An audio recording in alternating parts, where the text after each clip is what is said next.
Welcome back to the deep dive. We have a really unique stack of documents today. Yeah, this one's different. Usually we're looking at history or tech or, the latest science.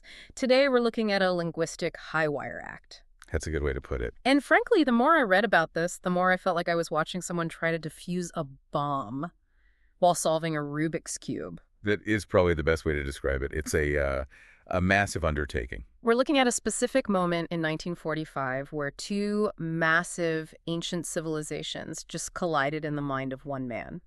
We're talking about the translation of the Holy Qur'an, a text rooted in, the deserts of Arabia, Semitic language, strict monotheism into Sanskrit, the lush liturgical language of Hinduism and Vedic philosophy. And just to set the stakes here, this is not like translating French into English. Yeah. You aren't just swapping grammar. You are trying to bridge two completely different operating systems for reality. You've got the one God of the desert meeting, the pantheon of the subcontinent. Right. And our guide for this is a fascinating paper by Cemil Kutlutürk titled The Translation of the Holy Qur'an into Sanskrit. We're going to focus specifically on one translator, a man named Gunderao Harkare, and his translation of just the opening chapter, the Sūrat al-Fātiḥa. Gunderao's the key here. He's our expert witness, so to speak. So the mission for this deep dive is to understand how you explain strict, absolute monotheism. Yeah.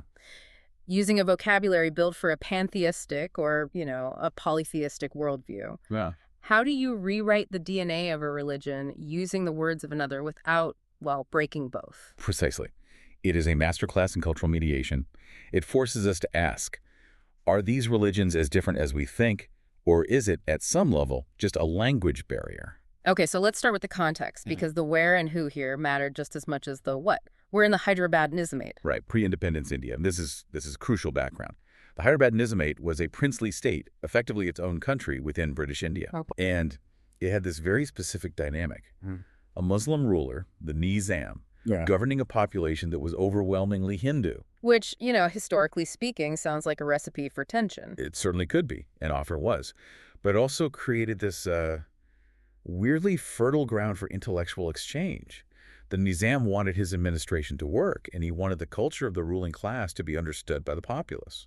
So into this mix steps Gunderao Harkare, and on paper, this guy seems like a walking contradiction. He really does. Born in 1887. He's a Brahmin, so he's from the priestly caste in Hinduism, the guardians of the Vedas. Right. But he isn't sitting in a temple somewhere. He's a munsif, a civil judge working for the Muslim king. Wow. So he's a Hindu Brahmin interpreting law for a Muslim administration. Now get this. He wasn't just some bureaucrat. He was a bona fide polymath. The sources list his languages. Sanskrit, Telugu, Marathi, English, Persian, and Arabic. And he held the title Vachaspati, right? Yeah. Which is Master of Eloquence. And Vidyabhushana, adorned with knowledge. This is someone deeply embedded in the Hindu intellectual tradition, deeply respected. Yet he decides to take on the Quran. Now, the source notes that Muslims had been in India since the 9th century. Surely there were translations before 1945. Oh, there were. But they were vernacular translations. You had translations into Persian, Urdu, Sindhi. Day-to-day languages? Exactly. In the 18th century, the scholar Shah Waliullah really pushed for people to understand the text in their local language. But Sanskrit was kind of the final frontier. Why? Was it just too difficult? It wasn't about difficulty. It was about sanctity. Sanskrit was sort of the VIP section of languages. It was the exclusive domain of the Hindu clergy, reserved for the Vedas and the Upanishads. Using Sanskrit for a mleccha, or a foreign text, was considered taboo by Orthodox pundits for a very long time. So Gunderao isn't just translating, he's almost trespassing in a way, or breaking a seal. Or opening a gate.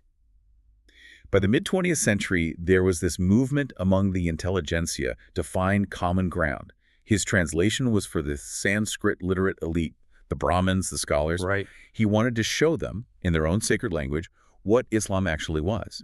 He wanted to bypass the hearsay and go straight to the source, but in a format they respected. Okay, so let's get into the text itself. This is where it gets nerdy and really fun. He starts, obviously, with the Bismillah, in the name of Allah. Yeah. And right out of the gate, he hits a wall. How do you translate Allah? It's the ultimate problem. If you use a word like Ishvara or Bhagavan, you trigger these immediate associations with Hindu deities. Sure. You say Ishvara, and a Hindu reader might picture Shiva. You say Bhagavan, They might think of Krishna or Vishnu beings with forms and myths and families and avatars. Which completely defeats the whole purpose of the Qur'an's strict formless monotheism. You can't have the reader picturing a blue-skinned god when you're trying to describe the unseen. Exactly. So Gunderao bypasses all the popular gods and goes straight to the philosophical core. He chooses the word Paramatman. Paramatman. Let's break that down. Okay, so para means supreme or ultimate. Okay. And Atman translates to self, spirit, or soul. So you get the supreme self or the supreme spirit. That feels very abstract. And that's the point. In Vedantic philosophy, Paramatman is the formless, absolute reality. It's the ground of all being. It doesn't have a face. It doesn't have a statue.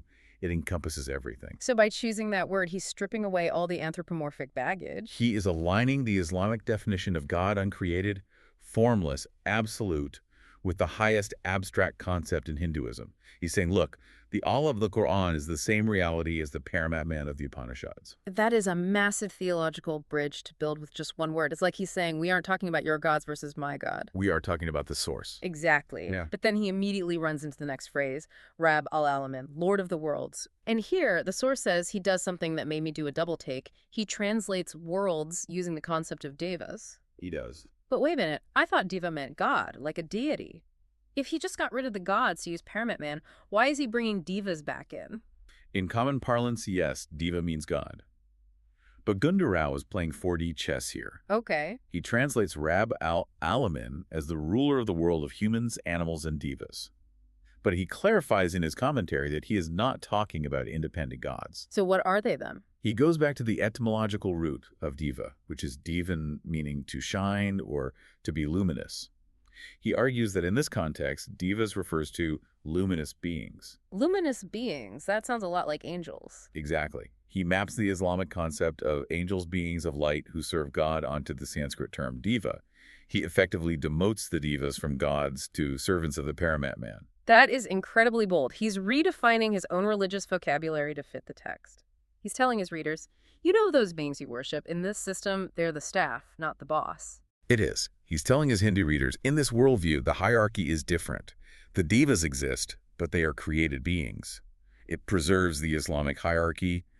God is supreme, everything else is a creature, while using words that feel familiar. Okay, moving on.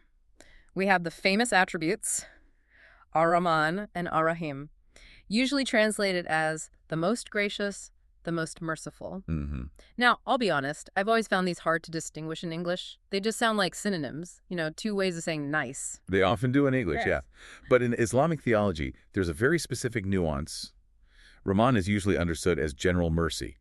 It exists for everyone. It's the mercy of existence itself. Okay. Rahim is specific mercy, often interpreted as mercy for the believers or mercy that responds to an action. So how does Gunderao capture that distinction? Because if English struggles with it, surely Sanskrit has a million words for mercy. He brings in a heavy hitter from Hindu philosophy, the concept of dharma. Dharma. Okay, that's a huge word. Duty, cosmic law, righteousness, the right way of living. All of the above. It's the moral fabric of the universe.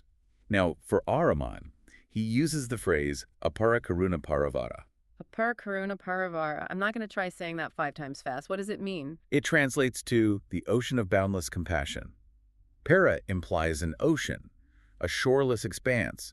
He explains in his commentary that this mercy is like the ocean or the rain. It falls on everyone, regardless of their dharma. Regardless of their duty, regardless of whether they're good. Right. It doesn't matter if you're a king, a thief, a believer, or an atheist. The sun shines on you. The rain falls on you. You get to breathe the air. That is Rahman.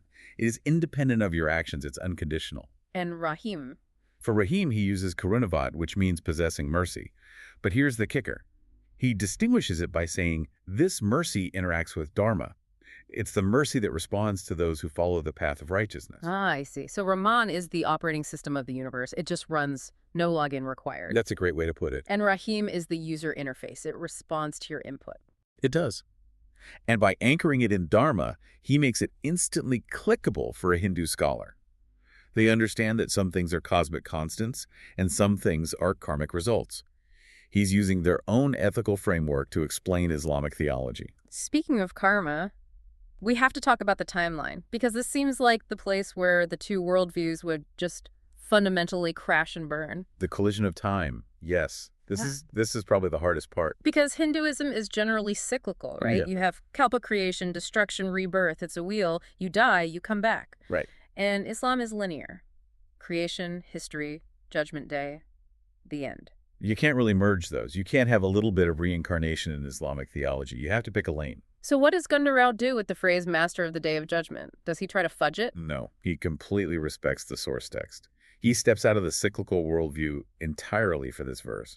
He translates day of judgment as punaruthana divasa. Punaruthana divasa. It literally means the day of rising again, resurrection.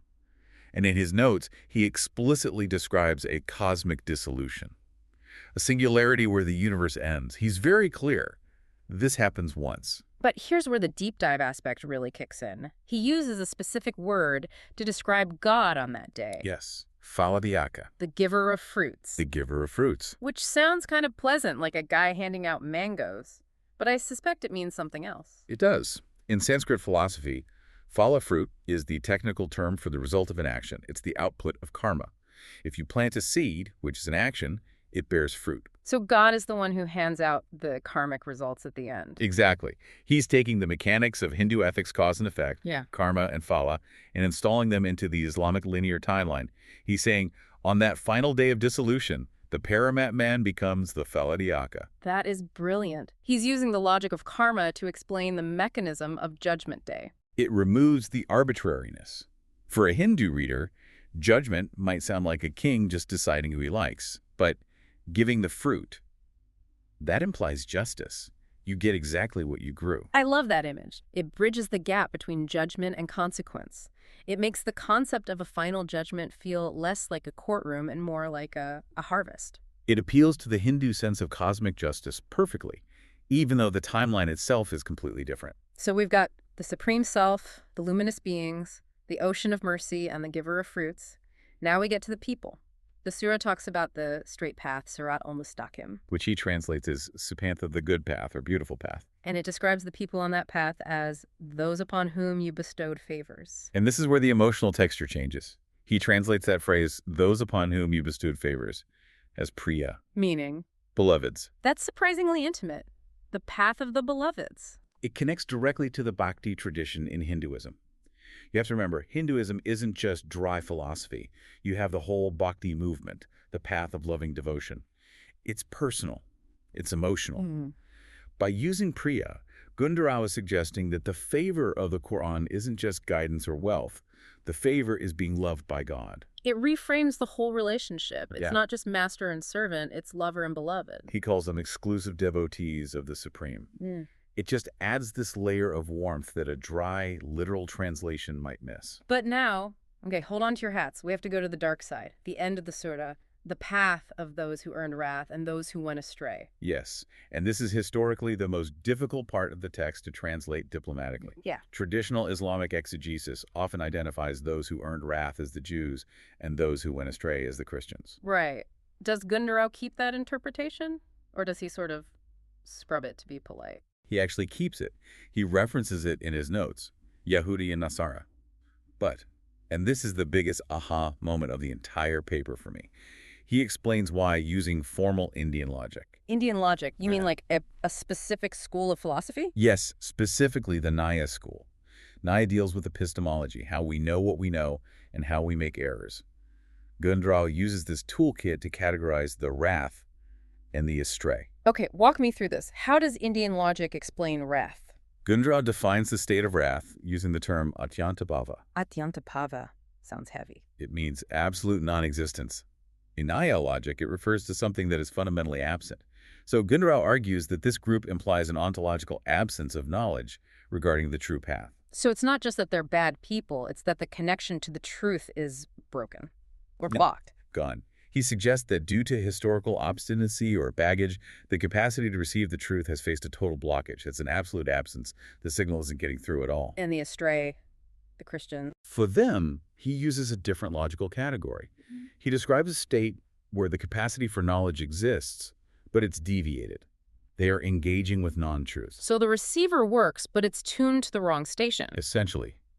He argues this is a willful deviation or a misunderstanding rather than the absolute non-existence of the first group. That is wildly sophisticated. He's taking theological condemnation and turning it into an epistemological diagnosis. He's categorizing error. He's saying, here is a type 1 error, absence, and here's a type 2 error, deviation. It allows a Hindu logician to look at these groups and say, I understand the structural difference between them, rather than just seeing them as bad guys. It really drives home the mission we talked about at the top. He isn't trying to convert the reader to Islam, is he? No, and that is so important. The source emphasizes that Gunderao and other translators like Dr. Satyendra Verma, who came later, treated the Qur'an with deep respect, but also with impartiality. They weren't engaging in polemics. They were looking for the one behind the many. Finding the signal in the noise. Exactly. Dr. Verma, for instance, would quote the Vedas side by side with the Qur'an in his commentaries. Not to say the Vedas are better or the Qur'an is better, but to say, look, they are talking about the same ultimate reality. It challenges the way we think about religious boundaries. We usually see them as walls. Gunderao saw them as, what, different dialects? Different dialects of the same spiritual language. He showed that you can express strict Islamic monotheism using the vocabulary of the Vedas without breaking either system. He proved the concepts are translatable, even if the histories are different. It brings me back to that first word he chose, Paramatman. The Supreme Self. It makes you wonder about the sensory experience of religion. If you grew up praying to Paramatman, does that change the flavor of the divinity compared to praying to Allah or God? I think it has to. Words are containers for history and emotion. Paramatman sort of smells like sandalwood and sounds like temple bells. Allah carries the stark, beautiful silence of the desert and the call to prayer. So when you wrap the Qur'anic concept in the Sanskrit word, you create a fusion flavor, a new way to taste the divine. And maybe that's the ultimate value of translation. It forces you to see your own beliefs through a stranger's eyes. Gunderao Harkare gave us a glimpse of what monotheism looks like when it wears the robes of the Vedas. A beautiful thought to end on. From the Hyderabad Nizamate to the Supreme Self, this has been quite a journey. It certainly has. Thanks for diving deep with us. We'll see you on the next one. Stay curious.